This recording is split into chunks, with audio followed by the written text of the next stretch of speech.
গাজীপুরে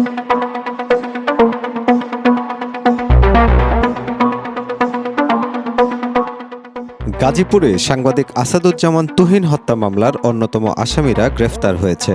মামলার অন্যতম আসামি স্বাধীন হত্যাকাণ্ডে জড়িত থাকার কথা স্বীকার করেছে বলে জানিয়েছে র্যাপিড অ্যাকশন ব্যাটালিয়ন। গাজীপুর সদর থানাধীন শিববাড়ি মোড় এলাকার অভিযান চালিয়ে আসামি স্বাধীনকে গত 8 আগস্ট 25 তারিখ 2025 রাত্রে গ্রেপ্তার করতে সক্ষম হয়। স্বাধীনকে জিজ্ঞাসাবাদে উক্ত হত্যাকাণ্ডের ঘটনার সাথে জড়িত থাকার কথা সে স্বীকার করেছে। শনিবার বেলা 11:30টায় গাজীপুরের পোড়াবাড়ি ক্যাম্পে সংবাদ সম্মেলনে এই তথ্য জানান র্যাব 1-এর company commander AKM Mamun Khan Chishti. এদিকে তুহিন হত্যা মামলায় আটক হওয়া সন্ত্রাসী কেটু মিজান ডিবি হেফাজতে থাকতেই জেল থেকে বেরিয়ে দেখে নেওয়ার হুমকি দিতে থাকে।